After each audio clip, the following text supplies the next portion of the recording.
360 व्यक्तियों के एक समूह से 3 ऋतुओं वर्षा ऋतु, सर्दी ऋतु और गर्मी ऋतु में से अपनी पसंद ऋतु के लिए मतदान करने को कहा गया। इनसे प्राप्त आंकड़ों को संलग्न चित्र में दर्शाया गया है। ये है चित्र और इस प्रश्न में 360 व्यक्तियों से कहा गया कि वो अपने अपने मत दें। ये बताएं कि ग्रीष्म ऋतु किसे पसंद है, वर्षा ऋतु किसे पसंद है और शीत ऋतु किसे पसंद है। तो 360 व्यक्तियों में से 90 व्यक्तियों ने कहा हमें ग्रीष्म ऋतु पसंद है, 120 व्यक्तियों ने कहा हमें वर्षा ऋतु पसंद है और 150 व्यक्तियों ने कहा हमें शीत ऋतु पसंद है। तो इस प्रकार से ये 360 व्यक्तियों के मत हैं। अब ये 3 इससे संबंधित प्रश्न दिए गए हैं, इन प्रश्नों के उत्तर हमें देने हैं। इस चित्र की मदद से किस ऋतु को सबसे अधिक मत मिले? तो आप यहाँ देख सकते हैं शीत ऋतु को सबसे अधिक मत मिले हैं। कितने मिले हैं? 150। तो इसका आंसर हो जाएगा शीत ऋतु। ठीक है बच्चों, तो आप शीत ऋतु लिख लें।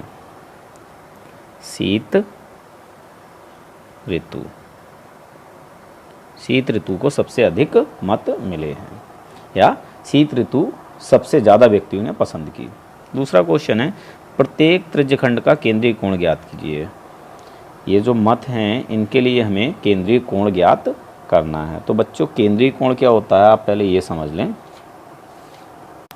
आप प्रकार में कोई भी दूरी भरकर इस तरह से एक वृत्त खींच लें और जहाँ प्रकार की नोक रखी जाती है वहाँ पर एक बिंदु रख लें। ठीक है, ये वाला बिंदु, ये बिंदु जो है इस वृत्त का केंद्र कहलाएगा और यहाँ पर जितने भी कोण बनेंगे केंद्र पर उसे हम कहेंगे केंद्रीय कोण। और केंद्र पर बनने वाले सभी कोणों का योगफल 360 डिग्री होता है। जैसे एग्जाम्पल के लिए मैं यहाँ पर 1-2 कोण बनाकर दिखाता हूँ। एक मैंने कोण ये बनाया है ये, ठीक है, इसे हम कहेंगे केंद्रीय कोण। एक कोण और बना देता हूँ, ठीक, एक ये कोण है, ये भी क्या है? केंद्रीय कोण है।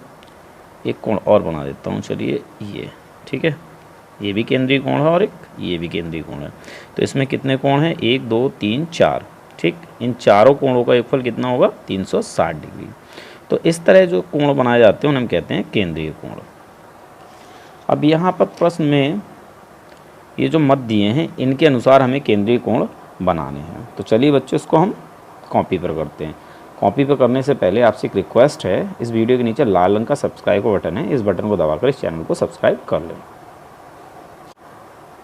बच्चों केंद्रीय कोण निकालने के लिए हमें सबसे पहले मतों की संख्या पता होनी चाहिए कि कुल कितने मत डाले गए थे।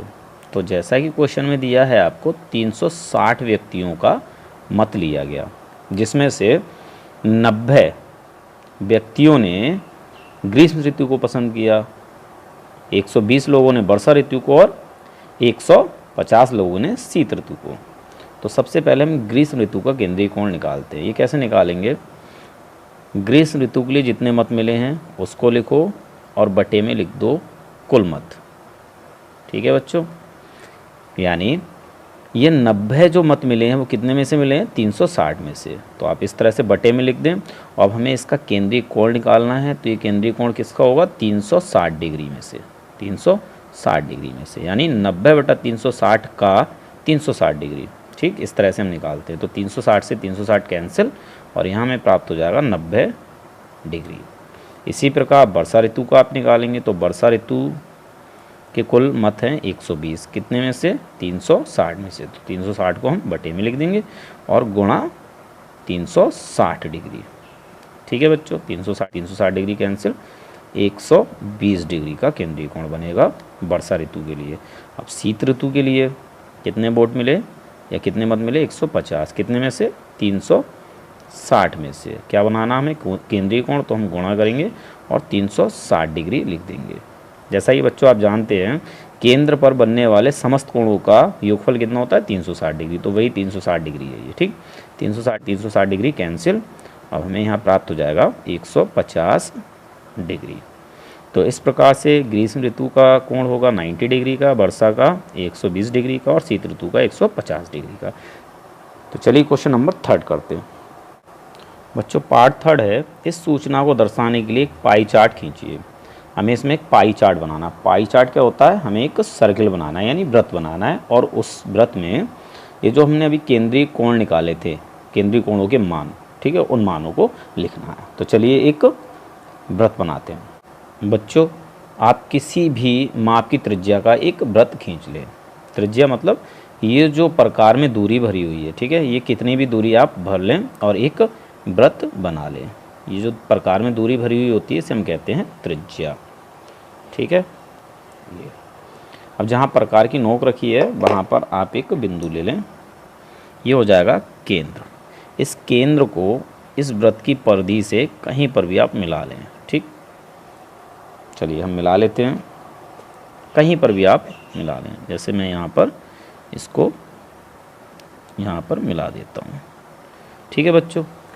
यहाँ से यहाँ तक की दूरी त्रिज्या कहलाती है। अब हमें करना क्या है, सबसे पहले ग्रीष्म ऋतु का केंद्रीय कोण बनाना है जो है 90 डिग्री का। तो हम चांदे की मदद से बनाएंगे। ये चांदे का पॉइंट इस केंद्र के पॉइंट पर रखेंगे, ये वाली लाइन इस वाली लाइन पर रखेंगे, ठीक है। आप देख लें इस तरह से, इस तरह से, ठीक। मैं बनाना है 90 डिग्री कोण इस ओर से इधर को, ठीक है। तो हम यहाँ से गिनेंगे 0, 10, 20, 30, 40, 50, 60, 70, 80, 90। यहाँ 90 आ जाएगा, ये वाला पॉइंट है, यहाँ एक पॉइंट रख लें और इस पॉइंट को केंद्र की सीध में ले लें, ठीक है। ये केंद्र रहा और ये रहा इसका पॉइंट। अब इसको वृत्त की परिधि तक बढ़ा दें यहाँ तक। तो इस तरह से यहाँ पर बन जाएगा 90 डिग्री का कोण। केंद्र पर बना कोण केंद्रीय कोण कहलाता है। ये किसके लिए, ग्रीष्म ऋतु के लिए। तो आप यहाँ ग्रीष्म ऋतु लिख सकते हैं, ठीक है, ग्रीष्म ऋतु। क्लियर।